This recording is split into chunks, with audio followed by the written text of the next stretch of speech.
Right smell with one woman and 2 acres. Somebody asked me last year about how I make my laundry soap, and I haven't needed it until now because it stays in this. I mean, that's huge.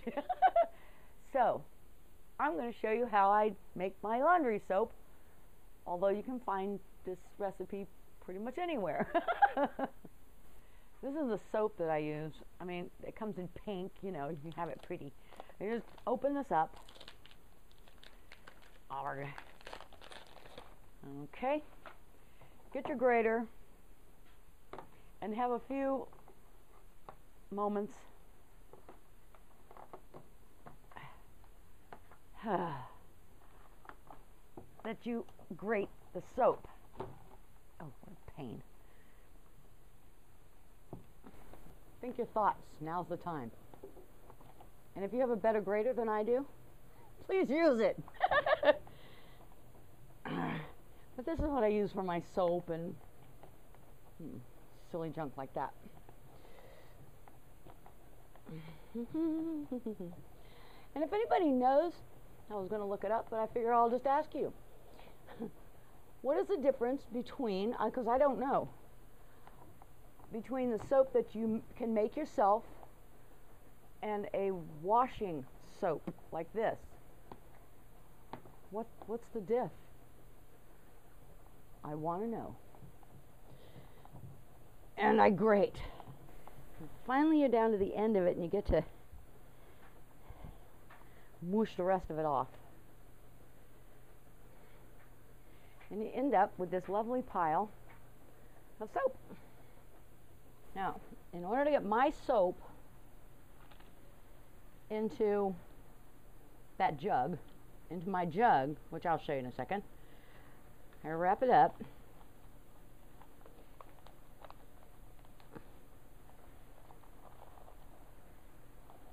Because it sticks to everything, so that I have a tube of soap. Kind of like that. And yes, it falls apart.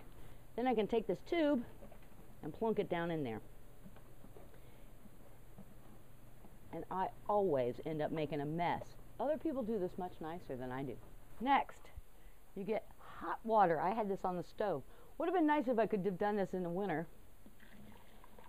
And you fill up your container. Now you can use a 5-gallon bucket, or this I got at the deli department in my local grocery store. It held cooking oil. When I get that much water in it, I take it, because it gets heavy when it's full. 5 gallons of water is very heavy. So what I do is I pick it up and I shake it.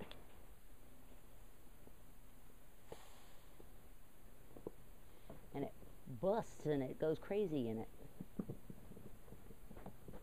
See how it gets like that? And let it go. Okay. And keep doing that.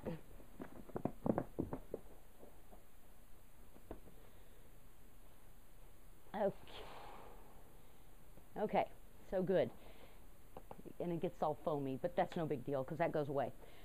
So then I let that sit for a while the kettle is boiling again, and off I go again.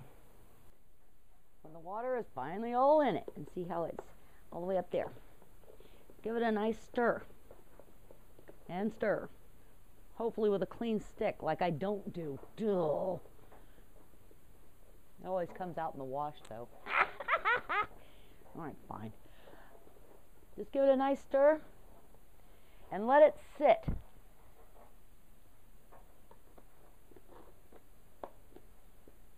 Now I let mine sit and do whatever it's going to do. But when it, you know, just let it sit for a day. It's going to get real gooey. What I do with this, because I don't have a big open area like with a 5-gallon bucket, I just make sure the cap is on tight. Otherwise I got soap everywhere, which I've done, yes. I lay it on its side, and then I lay it on its other side, and I lay it forward, and lay it back, and I lay it on its side, so that I can stir it up, because it does get very, very thick. And then I put it in an old container that I put on my shelf and use it again. Pretty good, huh? Now when I do my laundry soap, I put in one of these while the water's running.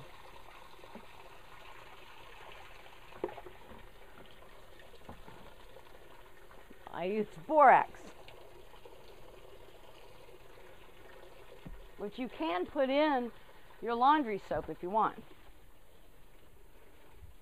Now I'm constantly having to do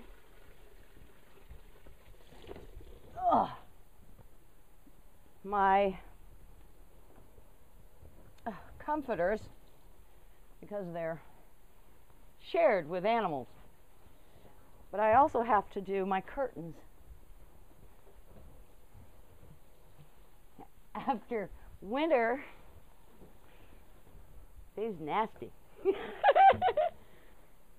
Next, I get white vinegar. And this is one of those downy balls. And I fill it up either 3/4 or all the way. And throw that in there. So I don't have to use dryer sheets. Now I don't have a clothesline set up, so I have to use my dryer. But all of this stuff, shirts, there's all kinds of stuff in here. And my other cup for my soap got stuck in here. But there's no static electricity because of the vinegar, and there's no vinegar smell.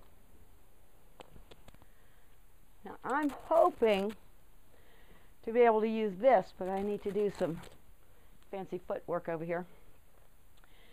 And then I won't have to mess with it. But I need to put up a clothesline. One more thing. But in winter, or when it's raining out like today and I have to use my dryer, that's what I do, and I always use vinegar in it. By the time it's dry, there is no smell of vinegar at all. I use it in my hair. Of course I rinse that, but there's no smell of vinegar about me. There's usually, the smell of poo and chicken and rabbit and a little of everything, dogs and cats. But no vinegar.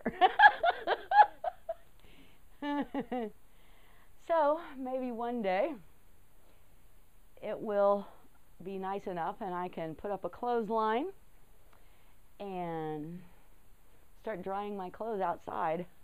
That'll be nice.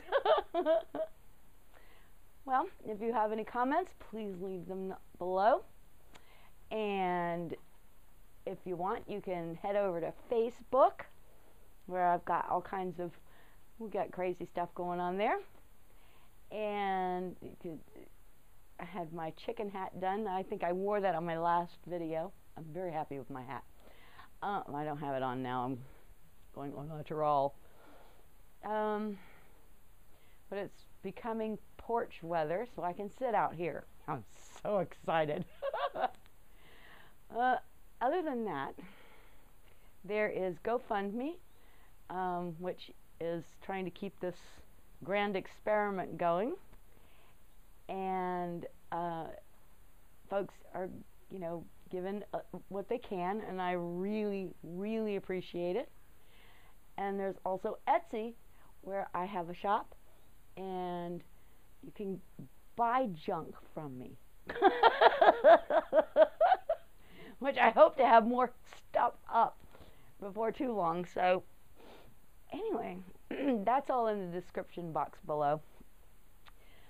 Thanks for watching. I really, really needed some laundry soap, so I'm glad you were here to help me. This has been Mel with One Woman and 2 Acres. Y'all have a blessed day.